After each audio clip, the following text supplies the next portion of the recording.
Roger il faut à l'Ukabasa Nzambe parce que il y a un esprit na yepesa sous bien té. Kaza de mauvaises mines. Moi je suis une mauvaise mine donc il est dans ma baie. Nazomona le roi mbété que comme il peut naïe. Il y a Roger assez calmé. Kofi Olomide à un niveau JBT. JB Piana Azali musicien oyo ayekoye bana ba 87 88 ba sali mo makiye le wana manzanza ba betaka na mudolo après ba yeko bima un point très président parce que tu es le président de tout le porte-parole du Congo. Moi je suis fan de ton patron qui est Papa Chéri. Ça c'est le mot juste au Alobananga. Moi je suis fan de ton patron qui est Papa Chéri et je suis son porte-parole. Ko faire bien Roger le président. Le président banane. Il y a porte-parole. Le président porte-parole bon et bon la caisse ça. Il y a moi pas pire Roger ko finga. Roger na dagi no mukala Emelia. Oli mukala Emelia na Hollande Emelia bo Roger na dagi na. Adagi na. Na salon moi on a ba gas boyoko. Mukala Emelia. Bio Emelia. Et mauvais mais la rose appelle Caracho. Roger Mayango laver à laver. Il faisait bien son travail à laver. Ça n'a pas dû avoir à bosser. Qui moine tout. Il y a un Jiba comme ça porte-parole. Voilà. Qui moine tout. Il y a un des bons bagages. Mais dans ma promotion depuis Moussaka à Longwa orchestre on a promotion exacte.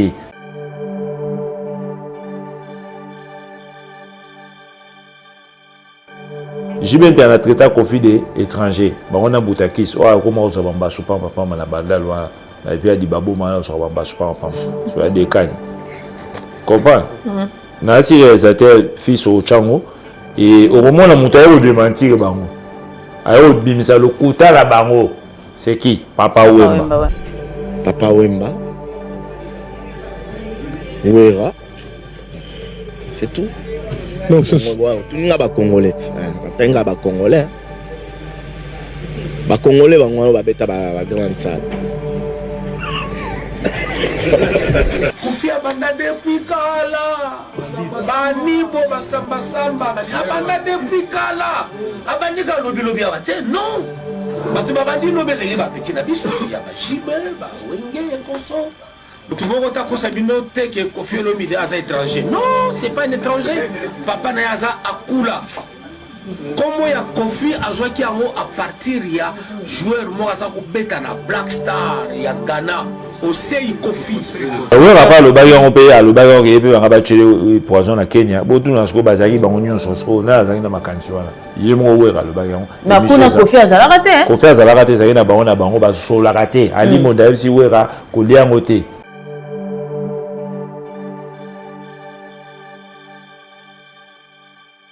Et oiseau qu'on appelle c'est un faux chanteur. Pour la manière dans Dibaret as écrivain.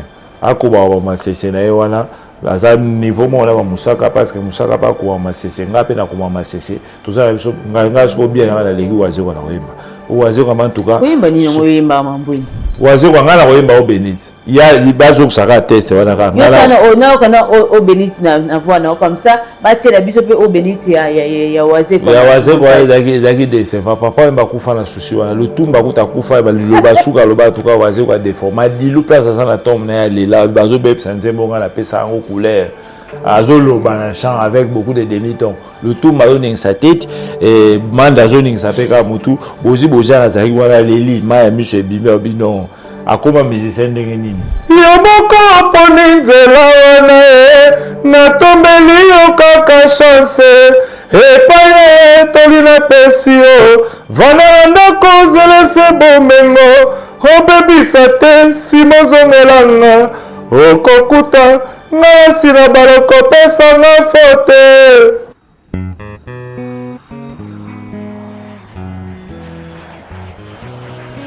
La Villa del Pirlo a été conçue en imaginant ce que vous imaginez pour votre confort total.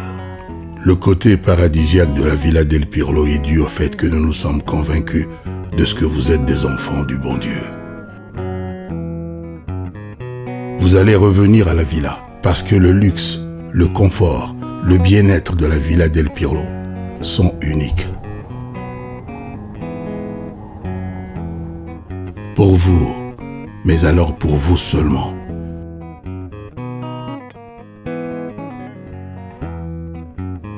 vous aurez le choix entre nos chambres juniors et nos chambres VIP.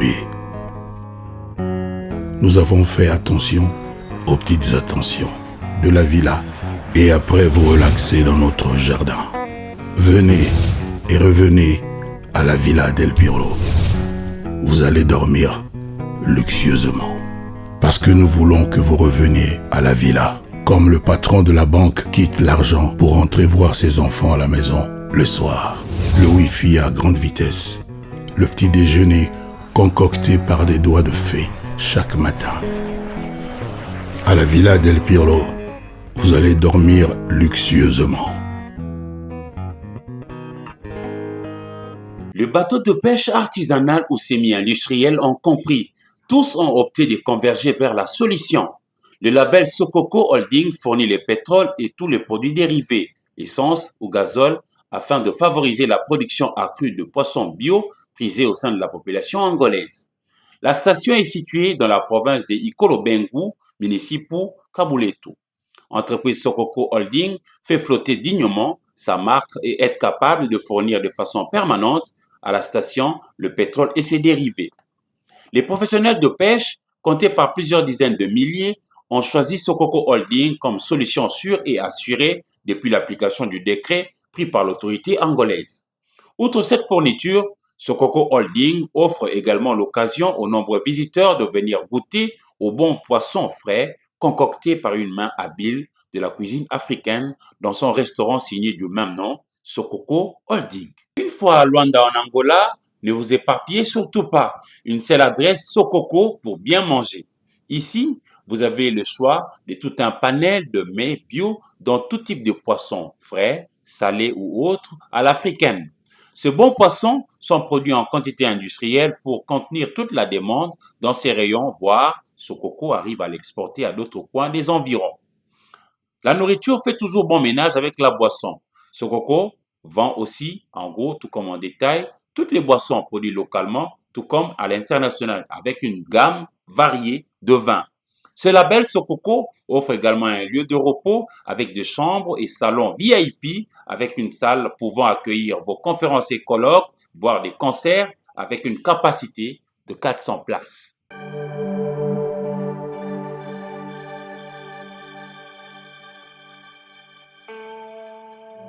Voilà, bonjour à vous fidèles téléspectateurs de notre chaîne de Jean 243. Merci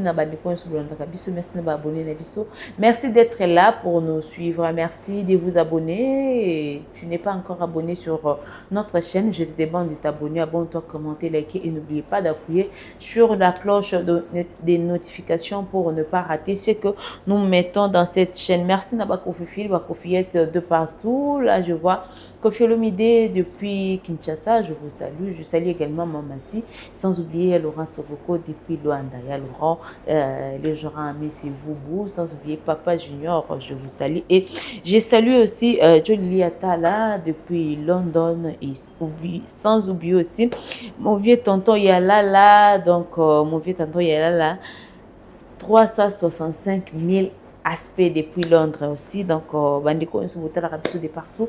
Je vous salue sans coucou le nécessaire, maman et Minkouko, donc on est ensemble. Voilà, je suis avec Héritier Mamboueni, voilà, Héritier Mamboueni. Nous allons parler de l'actualité, nous allons parler de tout ce qui se passe aujourd'hui sur les réseaux sociaux, mais entre-temps, je vous demande d'acheter vos billets pour ce rendez-vous que prévu le 19 juillet à l'hippodrome de Vincennes avec Kofi Olomide. Donc on est là pour ça et nous allons parler de ça aussi tout au long de cette émission avec Héritier Mambouine à qui je dis bonjour. Ouais, bonjour à tout le monde, bonjour à tous les téléspectateurs des gens de 143. Vous s'abonnez massivement, ceux qui 50K et comité les 5 et les Alama bien. En tout cas, vous s'abonner massivement. Rataraba émission té ça chaîne mozo et ça la promotion makasi ya ba musicien Congo quoi cela na pesi mbote na bato ba otala biso ba papi chamamba na pesi mbote na lubade ya sele la dikiala Anto Mokonzi Italie quoi. Anto Mokonzi, je te salue Anto aussi Mokonzi, mon vieux, c'est ouais. bon. Et c'est Liwana. On est là to banda sur émission pour le en tout cas chercher tout à Miyake en Yojiama Moto en Pinateli na César Paul Smith quoi. Maman va pièce l'équipe bilanga la passe bilamba quoi. mbweni. Bagi fana so tangi yango lati. Eza wana na nzoto. Eleki bilanga la pasi bilamba. Boni sinon, boni santé. Santé ça bien, santé ça bien, tozali on est là. OK. On est là, actualité zali, bah tout baza bien. On est là quoi. Voilà. Boni basango ya hippodrome de Vincennes. Hippodrome de Vincennes en ça va la team Mamassi, bah Mama Sylvie Mode. OK. En direct de Allemagne, bah bonne de Mamassi na kati États-Unis. Bah Nina Manif wa Mado Cisalpino, bo son ba bien en tout cas, bo son ba billet ebi ke billetterie comme da l'équipe da katikati et ce qui est déjà bien. Bo son ba billet, bateau nyonso ba soutenir Koffi Olomide, le quartier latin et Mamassi, le peuple né Congo P. Ça la paix moi on a mis une promotion bo son ba billet belé quoi. Au concert il y a hippodrome mais un concert moi meilleur spectacle de l'année et c'est événement il y a siècle parce que c'est le premier musicien congolais au avant dans le Congo et Toro Chara ba Kim c'était parce que bazan la bango ba français aso se produit dans salle dans cercle hippique pour la salle de cercle hippique hippodrome il y a 85 000 places. Bounabo il fut le premier musicien africain à Robert à Arena à 40 000 places, c'est ça. Voilà, merci beaucoup Héritier Mamboueni, mais surtout, na singi na bandeko en soubona kabiso de partout, ba Kofiette, ba Kofifil, Cindy Love également. Voilà, déjà, je vous demande d'acheter vos billets pour ces concerts qui est prévu le 19 juillet à l'hippodrome de Vincennes. En tout cas, tout ça n'est pas congolais, pas vrai congolais, tout ça l'a raté d'habitude qui est tout ça marara ba billet les jours J. Donc, bon, mission là bien déjà heureux parce que nous allons peut-être mais ça va dans les jours là à l'hippodrome de Vincennes. Et je fais appel à Africains de partout où vous êtes, tu es africain, achète ton billet pour ces rendez-vous de l'hippodrome de Vincennes avec Koffi Olomide parce que ça sera une fête. Venez célébrer la fête de la musique africaine avec Koffi Olomide à l'hippodrome de Vincennes. Tenez, signé blanc. Donc, achetez nos billets pour qu'on se retrouve là le jour J à l'hippodrome de Vincennes. En attendant, nous sommes à l'attente de l'album Interpol. Voilà, l'Interpol qui est prévu dans quelques jours. Alors déjà, dans Interpol, nous avons déjà 2 titres aujourd'hui déjà. Et tout ça, c'est la remix. En fait, Interpol les a plus remix. Il y a Bandimbo Koffi Olomide déjà. À Yembela Bisso. Naka Chuana Pesibiso déjà loi hippodrome où ils a déjà na chaîne il y a Koffi Olomide Got donc allez-y là-bas pour consommer ces titres où ils a déjà na peu de temps ils a déjà na plus de 3 millions de vues sur le réseau sociaux voilà sur la chaîne de Koffi Olomide déjà Interpol et eu la biso volume 1 en fait calamité bien que toujours déjà 2 titres mais et Tikali na ba titre local la Coucou remix avec Koffi Olomide tous elango tous la Ouragan tous la Futa Diallo tous la Asorita tous la Gambela donc on les animations featuring Koffi Olomide avec La Montagne et déjà tous loi hippodrome avec Koffi Olomide et Kérosène voilà et tous là encore zéro faute tous là ouais Vicky également l'homme de la rue voilà gros bébé remix Sens Inverse Phaser tous là Apostolu oui bien Apostolo ya bolingo ok voilà tous la respect tous là ouais tous là aussi Vicky. Musulman Vicky Alessia Sens na Minou encore donc ces titres là déjà tous qui et Pucha hippodrome JR33 avec Koffi Olomide donc Méloman Nyon c'est bonne musique tous là c'est épais tous là vraiment beaucoup Koffi Olomide calamité tous intégralité nango avec Koffi Olomide dans peu de temps mais aussi bon tous là encore émission parcours le 4 les 4 voilà le 4 beau talent on a dit émission sur internet pendant 1 mois il y aura beaucoup des émissionnaires intéressants là-bas. Ouais. Vous allez avoir parcours à Thierry Kabundi et Koffi Olomide dans la Top Congo. Les 4 à 20h. Voilà. À 20h. Il y a le monde entier qui est là. Et ça là. On va battre Bazozela. Battre Moussou d'abord, on beaucoup la moto. Et ça a fait 1 million de vues dans la journée, mon émission. Des clips, comment ça va 1 million. L'émission peut ça 1 million et ça fait record. Il y a des missions. Je sais que tu peux aller au Zélango. À Paris, Bruxelles, Londres, États-Unis, Nigeria, Canada, partout. Sénégal.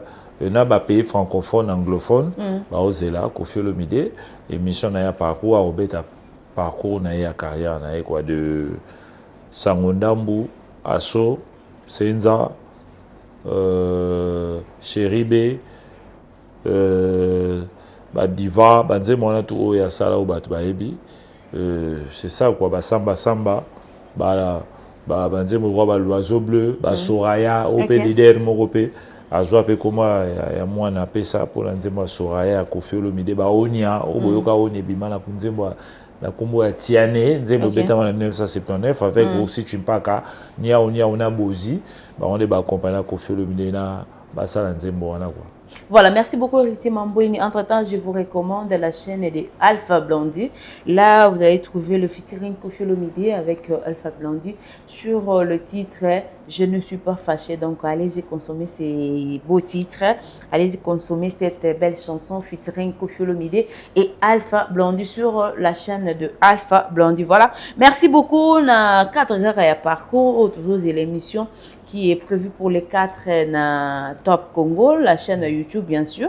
Et même parce que dans 4 parcours, Kofi Olomide vraiment comme manuler la biso à Europe, c'est explication briefing na union so nenga banda. Pas bandi ba université na Bordeaux, na ba Suisse, à des diaranze moi senza na kamane ba na va na parlement à l'époque na Suisse. Ninyoko minyoko lonzoto boye senza malu senza oh ba emanze mon papa Wemba Kesser et Kofi Olomide. Et voilà. Ma meilleure chanson de l'année. Kofi Olomide a ma meilleure révélation l'année wana l'étudiant le plus célèbre du Zaïre à l'époque. Voilà, de la même occasion, je profite aussi pour poser cette question. Toujours Olanda Félix Wazekwa, Wazapé musicien, il y a un beau cannabiso, à lobby Yé Abima Yé Moko. Donc, Bafoula a été Abima sa Mombonda. En fait, mais par contre, Kofi Olomide a été visualisé pour la première fois dans Mokili grâce à Papa Wemba. Donc, on a eu Papa Wemba Ndemouto Bimisa Kofi Olomide. Est-ce que Kofi Olomide avant on peut sa Papa Wemba Ndemo déjà à partir de Souma Zazu. Na ba yoga le collé déjà. Kofi Olomide a fait 18 chansons à vivre la musique en fait Nzemo liboso Papa Wemba et sauvé parce que Papa Wemba perdu que ça 9 ans depuis qu'il a disparu le 24 avril 2025 alors que ça 9 ans. Papa Wemba l'air à Longwara Zaiko et Yoka le collé il fit chasser par ses deux amis Mbuta Machaka de qui est Aza Lega Papa Nanga cousin père Nanga ngala obenge Papa Leki et ma voix la somme ba bengani l'air à hôtel prison à Zongi et Papa Wemba a été humilié na bar il y a 1 2 3 Papa Wemba comme une ambition à ça la carrière na ene voloko ba ça la carrière ene voloko ex moi si na deuxième femme na reconnue à l'époque chaque fois maman passait à Roma Robikola yem na pécho ba yem ça qui Papa Wemba maintenant tu dois créer ton propre groupe mais là à ça qui groupe na Papa Wemba et vivre la musique Papa Wemba il n'avait pas de chanson et en gros à Zalagi normalement il devait recourir à un parolier qui était qui Kofi Olomide na Wenze mais c'est Zalagi ayo marchandise Zalagi yama 18 chansons il a vu la musique nzembo le roi et balembonge nzembo le roi ba mère supérieure ba isana zoé be kotianzube yebisanga mwana mafifio na lembi koyoka bilobela ya bato.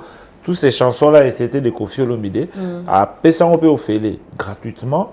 C'est un peu ça. Et Papa m'a eu le nom de Viva la musique à la Johnny Pacheco. Là, il y a un concert en 74. Na coupe na combat à Ali et Foreman. Foreman pas aussi Koufa. Ali a décédé. Les Azoga, que viva la musique! Que viva la musique! Criwana Papa m'a rejoint. Ça dit Viva la musique.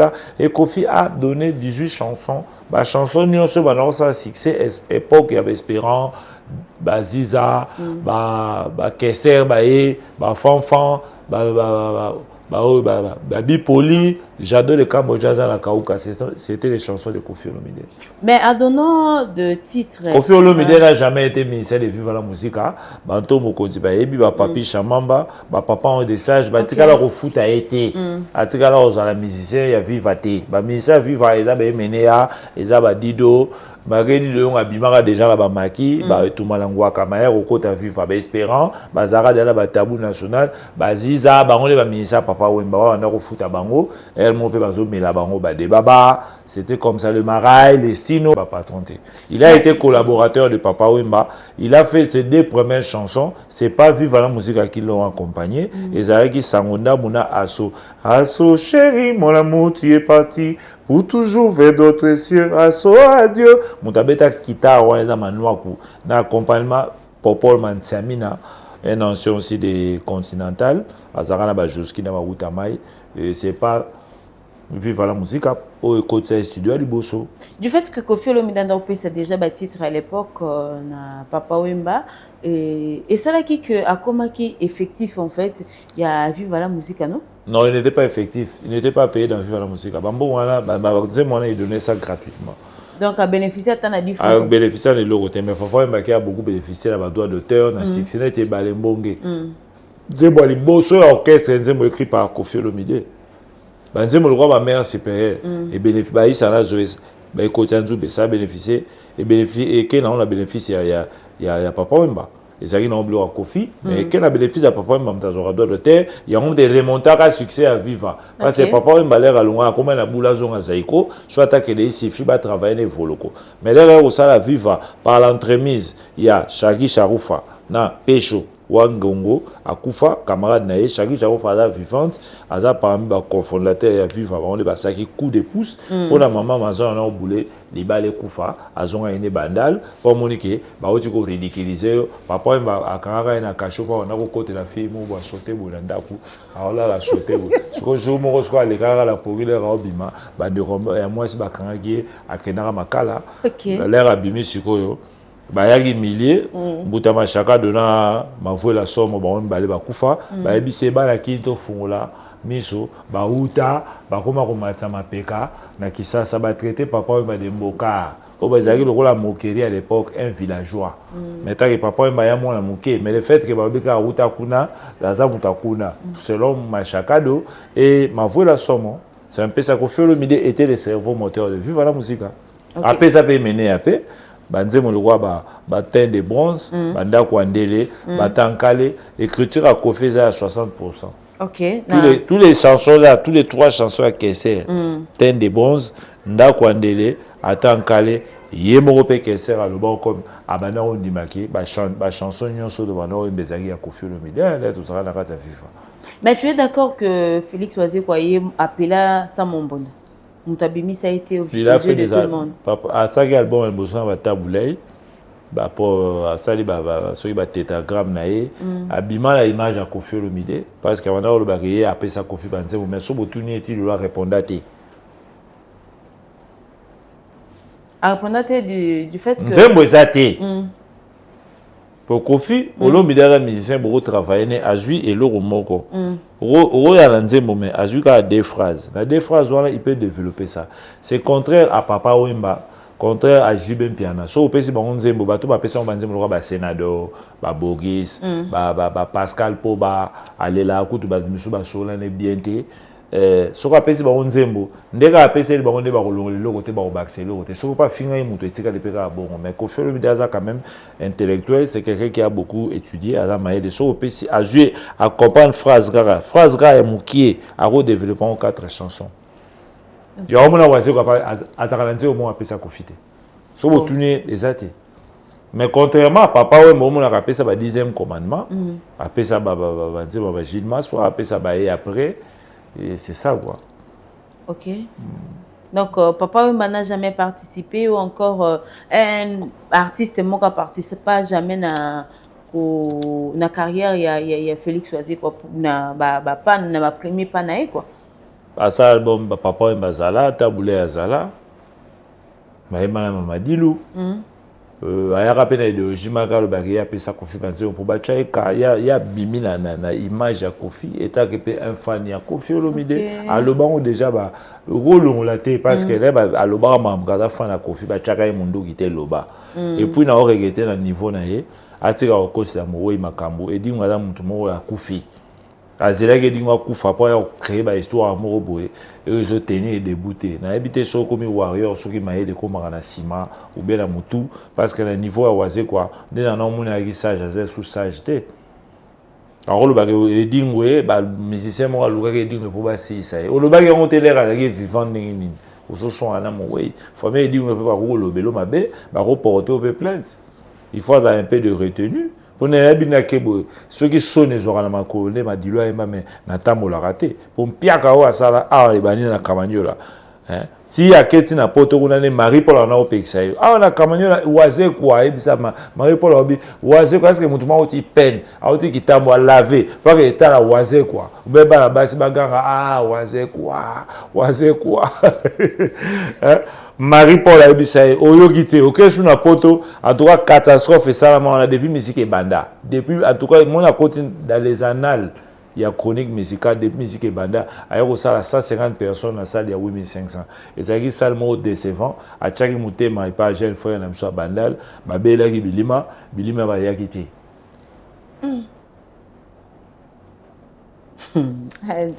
La musique c'est compliqué. Et oiseau qu'on appelle c'est un faux chanteur. Pour la manière dans dibaguette à écrivain.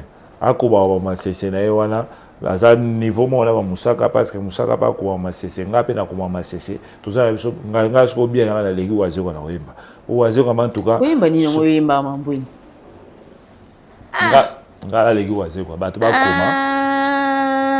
Oiseau kwa ngana koyemba o Benit. Il bazo que ça va tester wana ka. Ngana kana o Benit na voix na comme ça, ba tiela biso pe o Benit ya oiseau kwa. Ya oiseau kwa zaki de se va papa mba kufa na sushi wana. Le tumba kuta kufa ba liloba suka loba tuka oiseau kwa déforma dilu place ça na tombe na ya lela bazo beb sanzembo ngana pesa ngo couleur.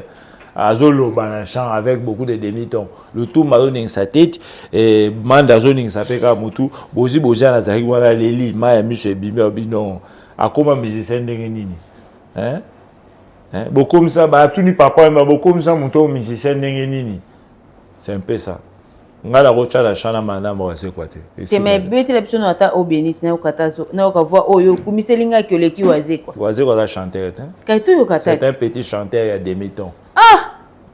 Il m'a dit que Alex Fumuti beta mais au Gabriel studio pesa la concert au Yoga Gafara avec beaucoup de demi-tons. Moi qui n'a dit stand up beta qui moi il a ça de martyr te. Ça de martyr il est venu. Voilà Michael Jackson il est venu danser. Sur la matete mutaye mbara karma pas exact yete. C'est un petit musicien. Yekuto waze kwa zokanya karma pa na Marie-Paul. Marie-Paul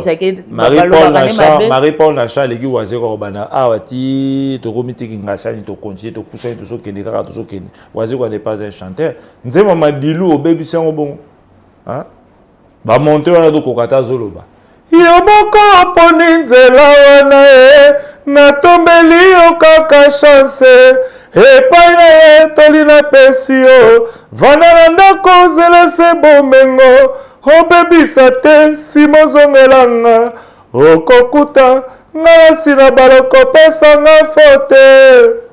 Voilà, merci beaucoup. Jacob Luyanza, je te salue. Dis moi là il y a autre chose sur le test voilà. Tu juste sushi avec le fan de Lio Yemba, so yembité où tu auras 50 fouets de caisse. Alors bien ma tête. Ouais.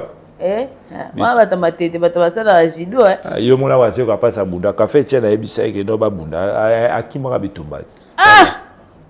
Em to kanila karma pa na Marie-Paul. Ya ko sala Marie-Paul ni Marie-Paul azoye ba wase ko atala ke na TV boy. Azaki témoin de Jéhovah akabola ba Bible la bandaka ba tabeti kokoko a opesa ba Bible na ba papier. Il était témoin de Jéhovah, il a été chassé comment. Voilà, Jacob Luyanza, je te salue encore une fois de plus, voilà. Ma musique est compliquée, voilà.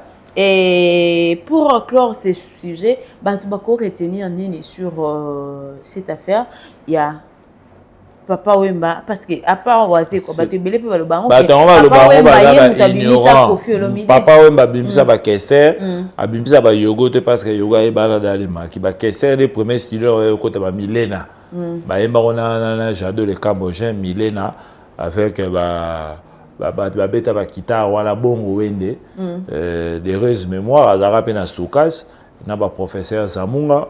C'est ça abimisa ba débat abimisi ba petit prince abimisi ba BP Bipoli ba pauvre petit Aziza abimisi ba Jado abimisi ba Redi abimisi ba Marai abimisi ba Luciana ba Stino ba Goria ba onde ba Sele Roi wala de ba ministre Papa Wemba ba jeune Mubiala les gars Kester ba venani Joseph Fataki ba Fanfa de Molokai dit César Moulaï ba Pompon Miyake ba Bendo Kofi il n'a jamais été ministère de Vive la musique, il n'a jamais appelé Papa Wemba patron la vie. Il dit conseil moi Betana qui s'en il fait beaucoup.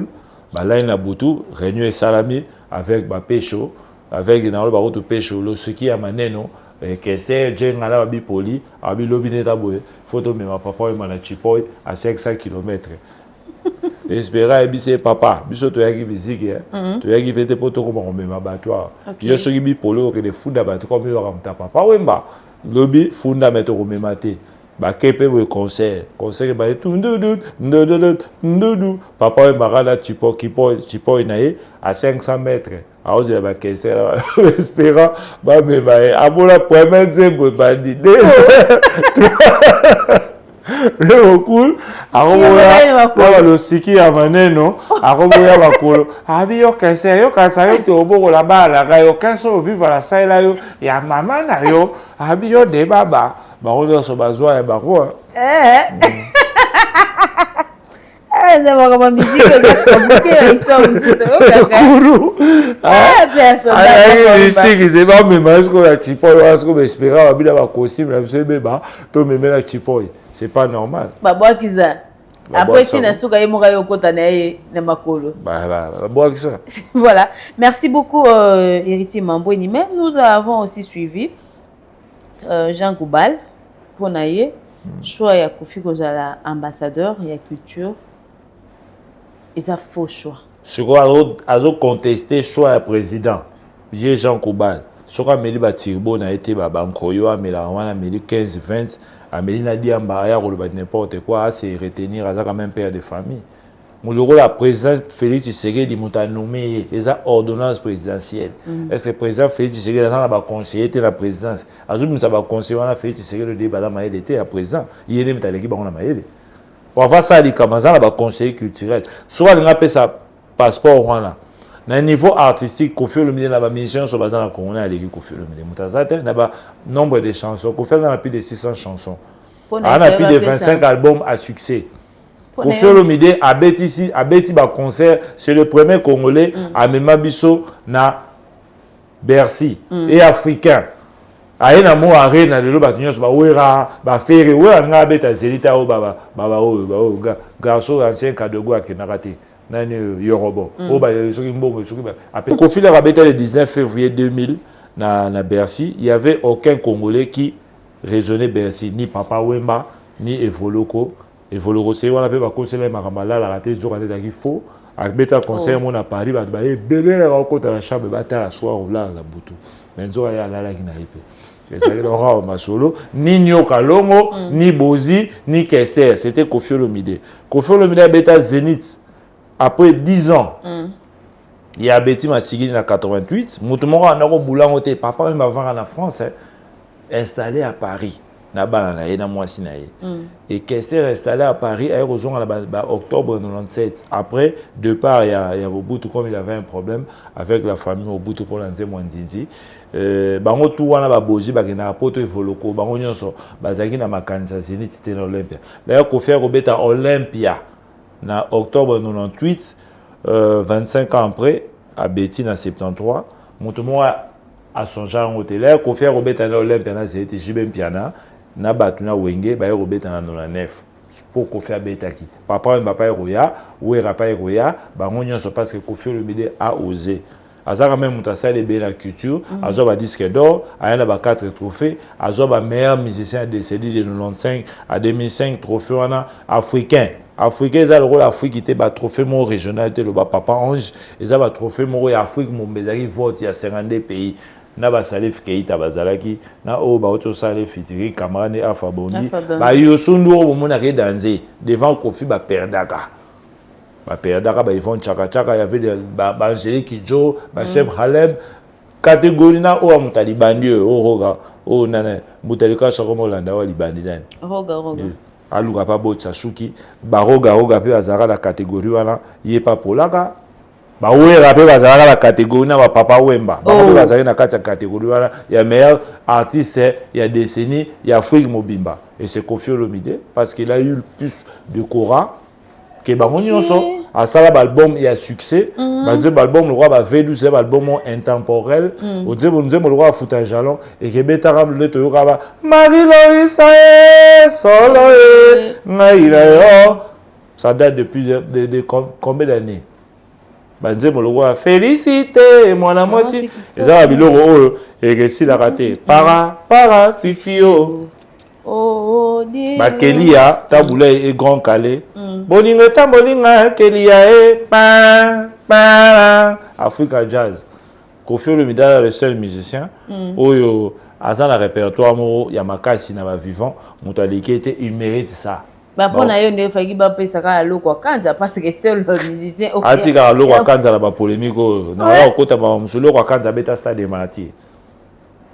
A beta stade martyr. Pourquoi m'appelle grand média ya na beta na Kamanyola a chepe batu de ba yaka wana ya concert à Koffi Olomide il y a plus de 100 000 personnes biso zara la 2002 a beti pe wana a kepe na inter de ba Koffi ba beta ba jeudi. Koffi Olomide wana o beta inter jeudi. Un jeudi a chepe $300 ba te pe ba yé. Sora assis sur a comme côté moi de Afrique OK na Brazzaville Koffi abeta na ba stade ya ba Rwanda na ba Benin ba Koffi na ba Togo na ba Namibie atambo na ba mboka la nyonso Koffi Olomide ke na tina ba Soudan du Sud na ba Tchad azo continuer à sali tourner mon botondi bien comme grand musicien atika loko kanza fanda beta identité il n'a pas joué les Bercy il n'a pas joué l'Olympia il n'a pas joué ni les Stades de France. Namasoloa Loko Kanza est un bon musicien, un bon chanteur. À comment Banzembo pour na Papa Wemba, album le roi Show Me the Way, Banzembo le roi ba Ray Hon, When you catch way là bleu on a. Après ça Papa Wemba Banzembo, ba ça la peut fêter la bien la Koffi et Simbape.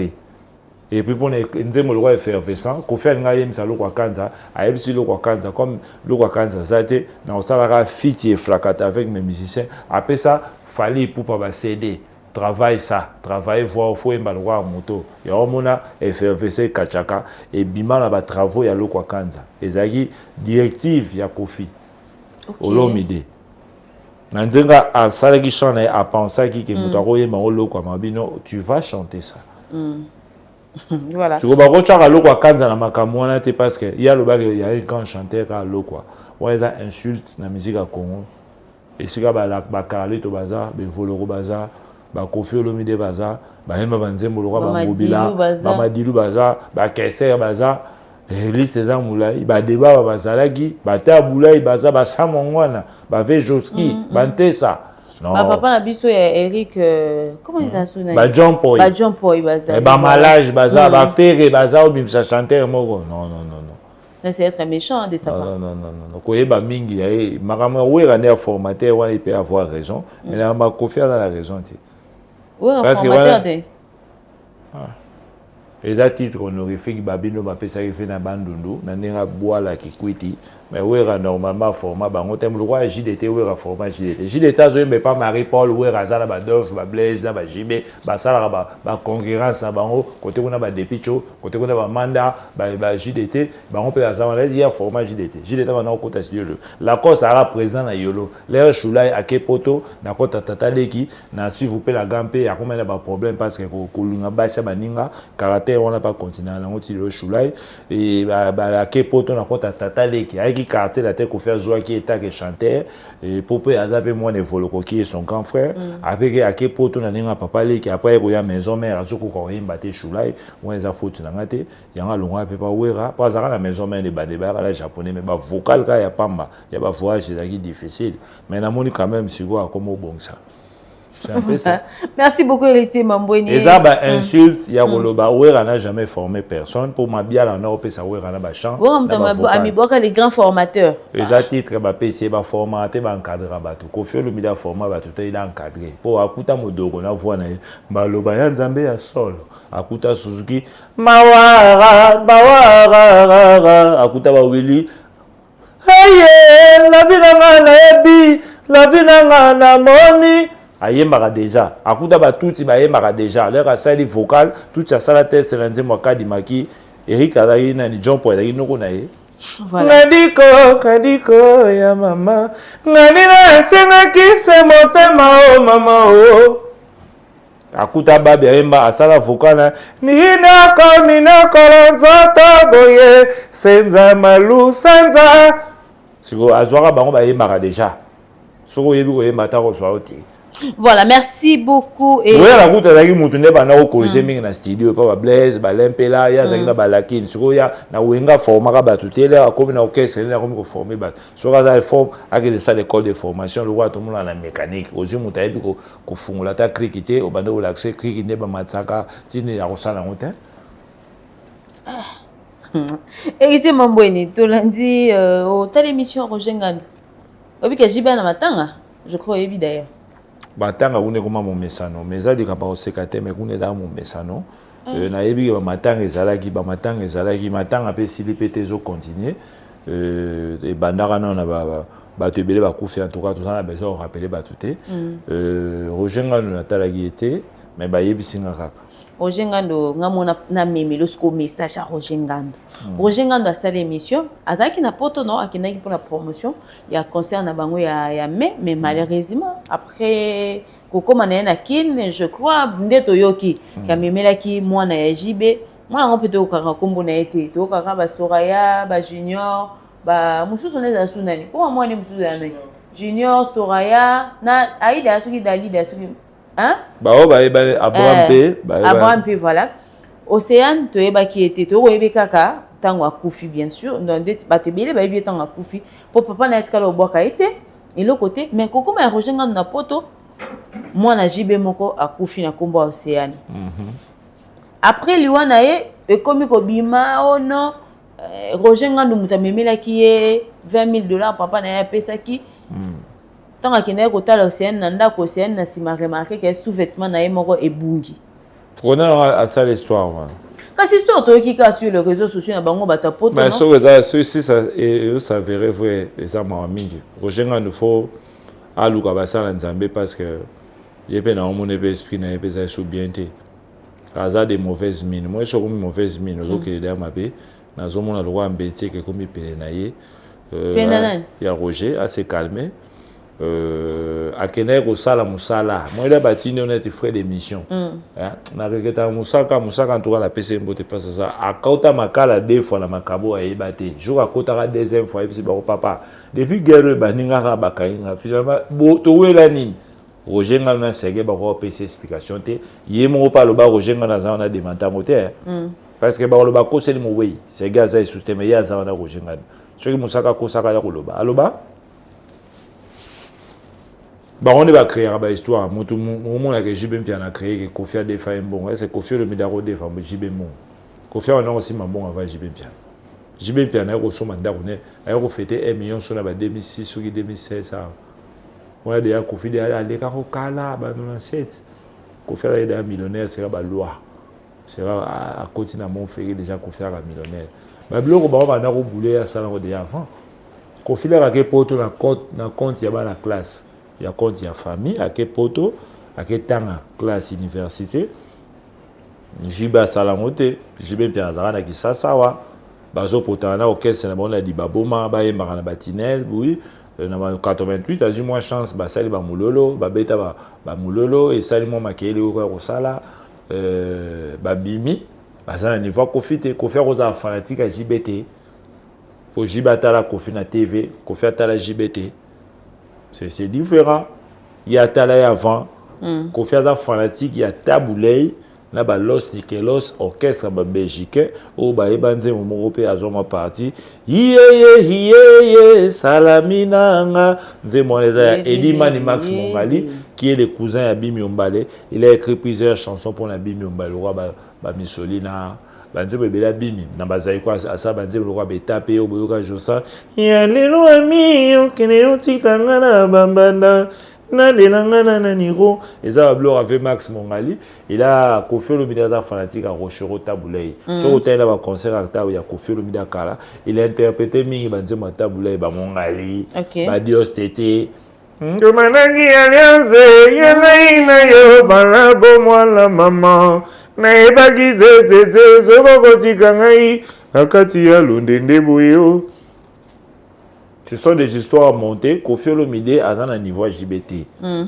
JB Piana, Azali, musicien, Oyo, Aéroé, Banaba 87, 88, Basali Momaké, les Wana Manzanza, Betara la Moudolo, et après Baïro Bima, un point très.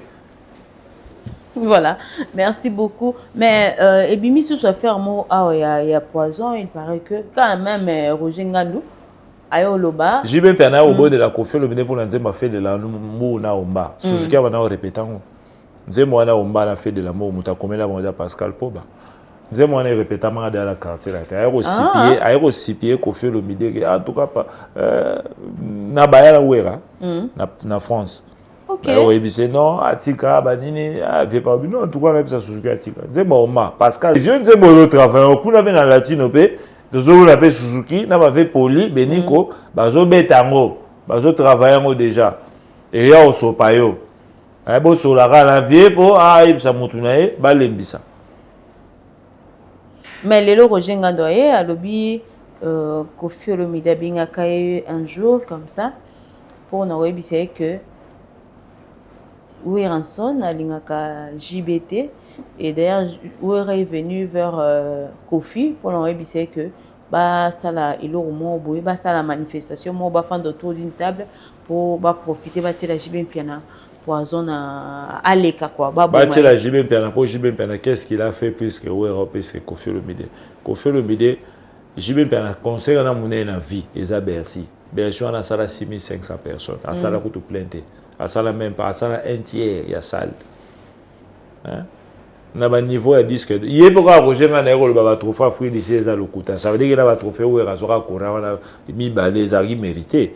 Bakura ya wera kibwisa na oya azora na ba 2004 ezaki mérité en tout cas tout ça la biso bien ya le bignon ezaki mabe yemo pa vandi boyero pour la rabata lokuta et na yebi réalisateur ocha JB Piana traita Kofi de étranger ba on a butakis o akoma o sabamba supa papa na banda loi na via di babo mana o sabamba supa papa so ya dekani comprendre na si réalisateur fils o chango et au moment où on a démentir bango ayo bimisa lokuta la bango c'est qui Papa Wemba bon ta la image pour comprendre niveau ya lokuta et Roger Ngandou oli à ça la publicité wana Kofi Olomide akoyi ko loba makambo ya marque wana te parce que JB Piana za wana wera na Kofi ba ko ça les boulte ba liaye ou bien ba ça la boy ba zong sa boy parce que ba yo bimisa makambo là wera so la dédié a dédicacé Kofi Olomide un concert wana arena et ça les ba on joue Kofi Olomide ça limi na clan wenge ba on nyonso de bazala mari pour le bord ba zo ta un franc ya Kofi ba zo ta mo ba pantalon et là so hôtel roi photo ba tchala mulolo au moins la ba va dans CCZ voilà bilamba la ta bilamba Kofi Olomide bilamba bango tout bilamba la mutazola ba on a déboli Fataki qui est le frère de Kofi Olomide le cousin de Kofi aza camarade ba wera so na leur zo ba instrument ya quartier la tête pour wenge répéter Kofi a zo instrument wenge te pour répéter wenge musique à 4x4 tout terrain.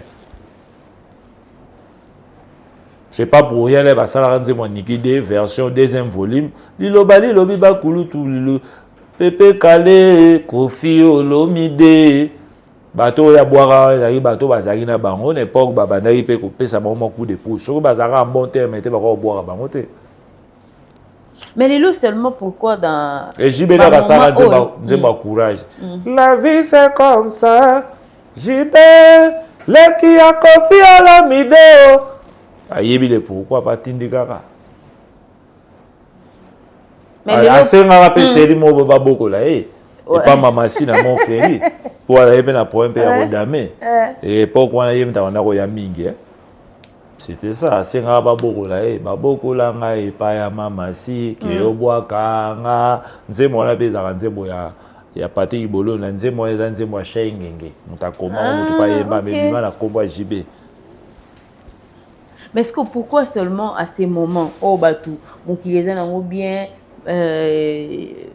wenge BCBG za na matanga ezaka un moment oyo pena nde rojenga na koko ya ko ba on va voir l'hypocrisie ba wenge men sont pas vrai on mon album on banga ba sala ba on so ba salian te pour nani Bogis est rafinga wera quand jiba za kamada wera ye wera ça peksa aboksa Bogis da bonga la bi Bogis hein wera da beau frère ne kala. Ce sont des anciennes histoires oui wera banana Bogis soka eba wera soki jibe aiba Bogis c'est pour na wera il y a peksa déjà bablo wana ezolo baba bongo il y a peksa non à mon on normal ba ko c'est la Koffi Olomide makambo a defa 40 000 décharges monate Koffi Olomide na niveau za na millionnaire azana ba masamso ba président azana ba relation lo ba fait na ba Emmanuel Kianda ba kaya muska na PC mbote ba Joseph Berthier l'Al Pacino italien et ba fait Jojo Mandiki azana ba droit ba Paul azana ba tebele ba Guy Bushiri hein o a robenga lelo ba mo ka zimbo. Mais les solos, il y a poison P, apparemment, ce n'est pas la première fois que Manawengi, apparemment, vous rappelez à l'époque. Oui, rappelle le bagage on paye, le bagage qui est payé, on a battu le poison à Kenya. Bon, tout dans ce que Bazari, Bangonio, Sosco, on a Zari dans ma cantion. Il est mon oué, le bagage. Mais à quoi on a Koffi Azalaraté? Koffi Azalaraté, Zari n'a pas on a Bango, Basso, la raté. Ali Modaïb, si ouéra, Kolia Moté. Il est mon le bien. Et ça n'a ni relaté, bisous dans moi, l'histoire, on peut na Kimi. Et va mettre la concert à Kenya. Bale na concert na Kenya c'est ouais dans contrat makaba voilà où il y a tout que Panzani biso to bana ouais ba concert là na Santiti tout le monde a deux mouvements derrière na kata mouvement moko baza deux mouvements mais baza kata mouvement moko concert ba tumusu balata ka bana mindele ba tumusu balata ka Japon ba ouais là ba dof balata ka ba kosim ba jeep côté qu'on a JB la Blaise ba beta ba bana mindele ba bilamba mo ezara lo ba kapo ya mbula balati bilamba mo lo ba Tomi ya moi makazi je crois à l'époque akine azola ça ba kapo mbula sur les arades ya ba mboa kela moi à l'époque on a ce au Congo le Mobutu mtaki président d'honneur la bango Mobutu a longwe Kabila Koti sur mutako cha kimia azate parce que ba ba na ba ngbe Saddam pour ba panzana ba zakala ba confine bango depuis kala ba yo la raté ba kepe Kenya kuna ou la route ba yo après voilà ba yo après ba voyage après ba komi na nini eza na hôtel de ba tabu ba lambi moment si mo utaka soko ba mikilipe alamba damage mo boy aya opesa wela moi songo ba ebarete mais bazara na kata staff fona ba Messe Simon on a ba Messe Simon de ba comme na boule ba panza wenge comme yepe ba panza ka pesa iko ba zwa jibe akele na ina bango ba wera ba na mama sela bazana ko na bango ezaki ku ezaki bongo sur alimo na yo yebisa wera non yo daza wana vieux bino nengi bo so la raté dama zero ti kuna yo ko ndi bango ve ko lia ngoti ezaki cet esprit OK mais le wera pas kufa sur ezaki na Koffi Olomide ba zaki na kata lisolo bango la bango soki tembe émission za au moins la yemo azolo bango ba alo bango yemoko na lo ba wera yemo alo bien et puis là ayeko boya dama zwana alimo na ke somela wera sardine lipa na koka beta ngo boy pa na mia même esprit ne zaina na nsuma ko dama zwa et puis ba c'est ka moyenté alimo na bo pesa auto dama ba pesa ke boa ka na toilette ake boa ka na poubelle mboa pa za ki pe mboa pa muni biloko ne mboa la po aller ba muna na ton mboa kufi oh donc des blocs bien triqués bien triqués déjà so ko jenga ndo be télévision li solo bien déjà chose que li solo na nga sala ki on ezaki ba on ba wenge voilà ce que wera mtalo bien yemo azama na image ça et ça ko to biso to inventer to ajouter rien to bâtir rien OK mambo musique en Koffi Olomide bank ça kaka ba le ba Koffi benga ko jenga le président ko président banane il y a ba porte-parole ba tshaka président ba porte-parole bon ebunga la caisse ça yo mona te ba pire je ba ko finga ye akena ngile ko bomsa libane na Jael show et yebe mtana libabe lera yepe bo mwasi ba bwa ngunda refi Au beau cas, moi, t'es famille, j'ai ça. Pour PC d'un ordre d'équité. Ordre d'équité, il y a 45 jours, bon, maman. Sur le bon, il y a ça, le déguerpissement forcé. Au bas, il y a un refoulement. Te babi aza dena ze mikalata obota asa adena mwana asa dena mukanda. Zeme ya yana leo. Ya yiti. Basu sous me rojenga. Ouais, te rojenga la cheze mita. Bafana ndako moko cheze mita. Sekonde ba komine ko dubu ko musika de zeme o ya. Aba botika okosa rojenga na batu. Moi si bafana ne jela ibaki ka TV. Na moyen so ina ne mo bafana ki moi sa bibika na TV plasma parce que ndako ezali na terrain vide parce que rojenga na bana ko fana na hotel. Hôtel Mayalos, le baquet d'hôtel ya Ibra, le baquet des hôtels en hôtel. Puis Roger a d'ailleurs mon Kala Emelia. Mon Kala Emelia non la Emelia. Bon Roger a d'ailleurs. Na salon wa on a bagas boyoko. Mon Kala Emelia, bio Emelia. Et mauvais Emelia Rose appelle Caracho Roger Mayango laver à laver. Il faisait bien son travail, il avait mon père, ça pas du à bosser. Qui moine tout, il y a un égiba comme ça porte-parole. Voilà. Qui moine tout, il y a un des bons barils. Mais ma promotion, depuis Moussaka à Longwa, orchestre, on a promotion exacte. Sur le bitan, chanson et album, la bonne Zebuka. À part Mobila et Nazulema, de res mémoire. Et comme des res mémoire, Nzembo a choisi ma tata. C'est fini. Sur 30 chansons, Mora et Yokani. Et c'est échec total. Il faut jibe normalement allons là-bas toi papa on a nyonso ou quoi papa ba msuna ti kibens azo fêter 60 ans et moi faut au PCP ba joyeux anniversaire parce que ils ont 10 ans et kibens fête ses 60 ans aza mukula jibe il y a 2 ans et c'est ça. Merci beaucoup Héritier Mamboni to lundi Blanchard ex basiste ya Koffi Olomide alobi aza cofondateur ya Latino. Je ne sais pas si tu as à dire par rapport à ça. Ouais, Dina Manifa, Mado Cesalpino, bon de Mamassi, ma Sylvie Mode, Viva Naturel, Blanchard, Miantezolo, dossier là de Sabalubade, assez la maladie qui a là, Papi Chamamba, Antomo Konza Italie, dossier à Blanchard, Miantezolo, Blanchard, Miantezolo n'a jamais été cofondateur du quartier latin. Tolin Goudaya avant hier, Tolin Azala de Nakofi de 77. Déjà, c'est ba Koffi Olomide ba longo na lemba ba room na lingwala. Hein? Mais à l'obate gaza cofondateur ya quartier la tête.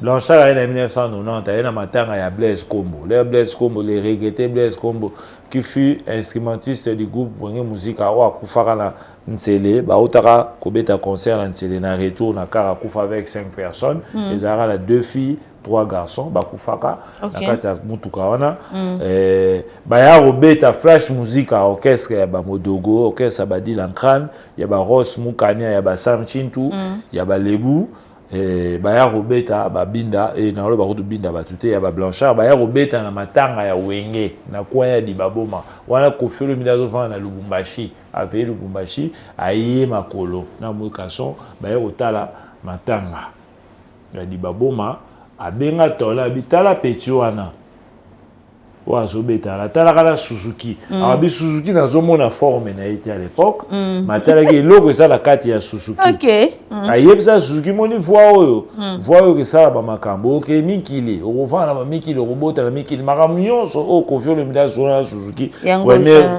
tête à tête yango esalama ba ba kolobela lelo ba balobela Suzuki.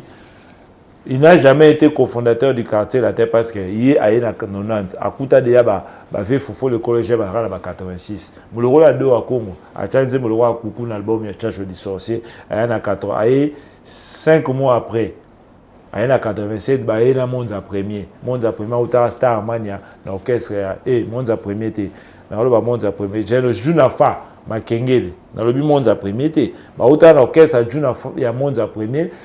Junafa na Eldo na mutu na biso do a Congo ya zara la quartier la terre te quartier la taba lodi Mokaba quartier la terre ba Eldorado ya ba Mastro de Catalas ba mibenga ba cofondateur te ezaba débat mora neti wera son ba rôle ba rada cofondateur Wenge parce que là ba créer Wenge ezaba collect ya wera Masela et Mebuanga bango tout wana de bakolo Wenge yaza aza cofondateur parce que Koffi Olomide a créé quartier la terre seul a créé un Nina madame à l'époque, a créé un Nina Nave Joniko, Nina maman na biso Horifine Akbepa, on a PC Mbote, Nina na Tuturoba, a créé un quartier la terre seul. Nina vient Véro Bobo, ouazaki guitariste à la quartier la terre, Nina Yoto Mayata de heureuse mémoire. Baoud bateau na autant au baya vanyi, baloba marambo, il faut comprendre. Et ça dit aussi, si Kofi Olomide a besoin de ça l'album à Liboso, il y a le bio Kofi ça l'album à Liboso, pas de faux pas, oh il y a ça qui va là. Il faut être fou.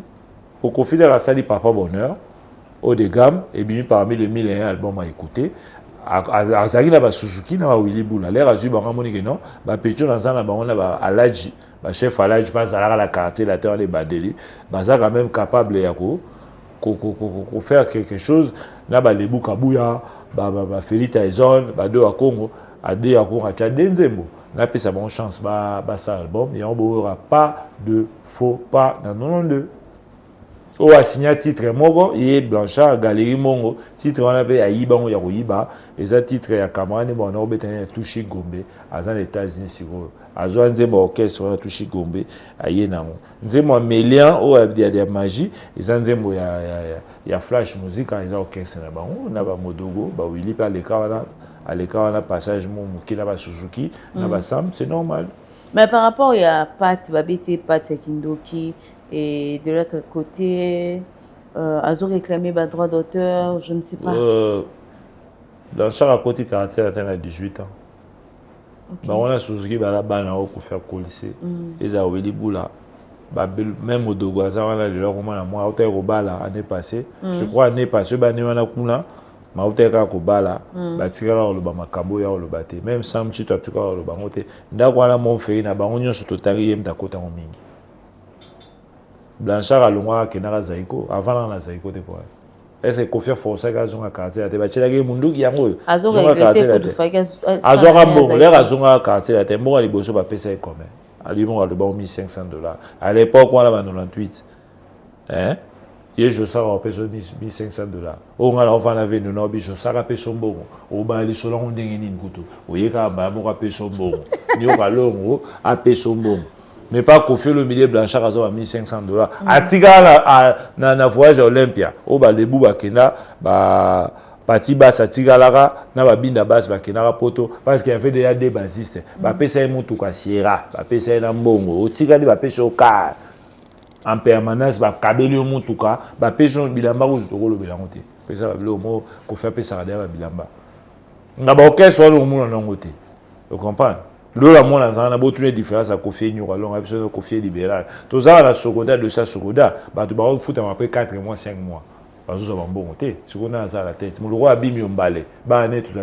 La bané, bazolé là. Papa, la bonne, ça la 56 chansons à succès. À ça là-bas. Sandalina. Bon, on a eu combien de côtes, ça va dire moi. Bah, les il est un mouvement. Il est mon hasard, camarade, à la tête. Bah, Yogo, Yannick. Bazouambo a fait combien de temps? 5 mois. Voilà. Merci beaucoup, Héritier Maman. Je crois que c'est la fin de cette émission. Quelques dédicaces. Bon, je dis moi, ma solo, pour ma solo, vous apprendre les gars comme ma solo. C'est un peu ça. Merci beaucoup, Héritier Maman. Focus Hippodrome. Focus Hippodrome, Bolanda Bangote. J'ai bien fait ça à 6 000. À ça la Bercy, à ça l'Ampiaka, 6500, les Lara Kotara, il y a la chose qui est à faute à profiter. À part ça, j'ai bien fait un an, on a banni, on a compétition à Rennes, on passe à 900 personnes. Vous comprenez que le niveau n'est pas mon amour. Comme à un niveau, mon amour, tu peux pas bêter ça, mon rose. Ok. Ce qu'on fait le milieu de bêter, ce qu'on a ça, c'est qui pique 85 000 places. Il y a toujours, c'est là. C'est ça quoi. Comme le coach c'est un Koraï, ça veut dire que où on a joué Koraï le Kouta. Bozi n'a pas ma meilleur chanteur d'Afrique centrale. Na numéro ya le Kouta. Baruga bino son Roger na fingi bino qui besoin ba Koraï au Somba pour y baronde ba jouer côté. Et puis ça ba on timambi. Pena yo comprendre déjà la JB normalement faut changer ba porte-parole. Azo Roger na PC bureau ça là. Merci beaucoup, c'est la fin de cette émission. C'est la fin de l'émission. On a fait Sambo de la Bagnos, Balandi Bisso, le Badé à Sélé, Moutoulan à Londres, Dieu merci Moukanda, empereur de Londres, Dieu merci Moukanda, Kaya Kayamushka, voilà, Vinara, Joseph Bertier, Al Pacino italien, Emmanuel Kianda, Jacques Kamamvouama à Lubumbashi, le vendeur de Bilo à Lubumbashi, le patron Dédé Mopassa, mon grand frère, Mbota Mingi, le papa Ange les Sages, Antomo Konza Italie, Papi Chamam à Londres, Bon de Mamassi. Voilà, merci beaucoup, Prince Ilunga Kalala depuis Lubumbashi. C'est la fin de cette émission. Restez bien. Focus Hippodrome de Vincennes. Bye.